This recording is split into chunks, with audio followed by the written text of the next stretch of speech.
नमस्कार, बहुत स्वागत है आपका न्यूज 18 के डिजिटल प्लेटफॉर्म पर। एक मां रोते हुए बोली कि मेरे सामने मेरे बेटे को मार डाला। दिल्ली में पति पत्नी के विवाद में इंजीनियर की पीट पीट कर हत्या कर दी गई। बेटा बहू में कोई छोटा मोटा झगड़ा चल रहा था जिसके बारे में मुझे पता नहीं था।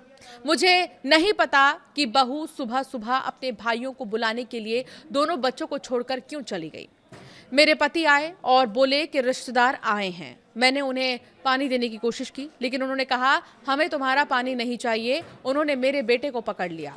मेरे पति कहते रहे हाथ मत उठाओ, शांति से बात करते हैं, लेकिन बहू के भाइयों ने मेरे नजर के सामने मेरे बेटे पर हमला कर दिया। उसे इतना पीटा कि उसकी मौत हो गई। ये कहना है दिल्ली के रेणु गुप्ता का, जिनकी आंखों के सामने उनके इंजीनियर बेटे विनय गुप्ता की पीट पीट कर हत्या कर दी गई। मामला पश्चिमी दिल्ली के निहाल विहार पुलिस स्टेशन के लक्ष्मी पार्क की है, जहां पति पत्नी के विवाद में महिला के भाइयों ने पीट पीट कर इंजीनियर विनय गुप्ता को उन्हीं के घर में मार डाला। विनय की मां रेणु ने रोते हुए बताया कि बहू के बड़े भाई ने मेरे बेटे के बाल पकड़े और उन्हें उखाड़ लेने की धमकी दी। मैं उसे दूर खींचने की कोशिश करती रही, लेकिन उसने मुझे एक तरफ धकेल दिया। रेणु गुप्ता ने आगे बताया कि उसने पूरी ताकत से मेरे बेटे का गला दबाया और फिर उसे जमीन पर पटक दिया। एक पड़ोसी ने खिड़की से ये सब देखा। उसने देखा कि दोनों भाई मेरे बेटे की छाती पर पैर मार रहे थे और उसके फेफड़े कुचल रहे थे। मैंने उसे बचाने के लिए एक डंडा भी उठाया, लेकिन उनके साथ आए एक शख्स ने वो भी छीन लिया। महिला ने रोते हुए कहा कि उन्होंने मेरे बेटे को पीटा और चले गए। ठीक उसी समय सिक्योरिटी कैमरे बंद थे। मुझे नहीं पता था कि ये बहू की योजना थी या उन्होंने पहले से ही इसकी साजिश रची थी। मैं पक्के तौर पर नहीं कह सकती। हमारा झगड़ा करने का कोई इरादा था ही नहीं।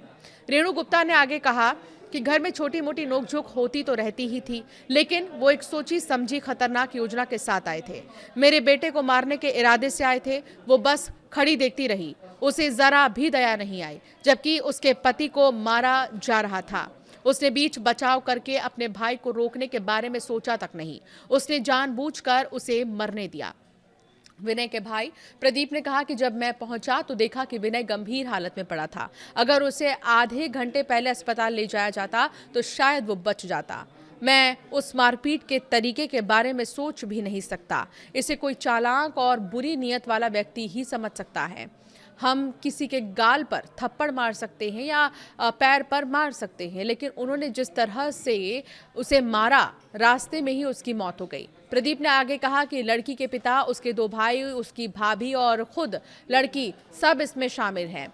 मैं उस युवक को अच्छी तरह जानता हूं। उसने कभी किसी से बदतमीजी से बात तक नहीं की। ये एक सोची समझी साजिश लगती है। मारपीट बहुत बेरहमी से की गई। मामले में आउटर डिस्ट्रिक्ट के डीसीपी विक्रम मीणा ने बताया कि शुक्रवार को एक कपल के बीच झगड़े के बाद पत्नी ने अपने परिवार वालों को ससुराल बुलाया। आरोप है कि वहां पहुंचने पर पत्नी के रिश्तेदारों ने विनय गुप्ता के साथ मारपीट की, जिससे उन्हें गंभीर चोटें आईं और उनकी मौत हो गई। पुलिस अधिकारी ने बताया कि निहाल विहार पुलिस स्टेशन में कानून की विभिन्न धाराओं के तहत मामला दर्ज किया गया है और आरोपियों की पहचान की जा रही है। विनय गुप्ता नोएडा में इंजीनियर के तौर पर काम करते थे। उनकी पत्नी हाउसवाइफ थी। हालांकि अब इस पूरे मामले में और भी बातें आ सकती हैं और कई खुलासे हो सकते हैं। जांच के बाद ही बातें सामने आएंगी। पुलिस की नज़र इस पूरे मामले पर बनी हुई है।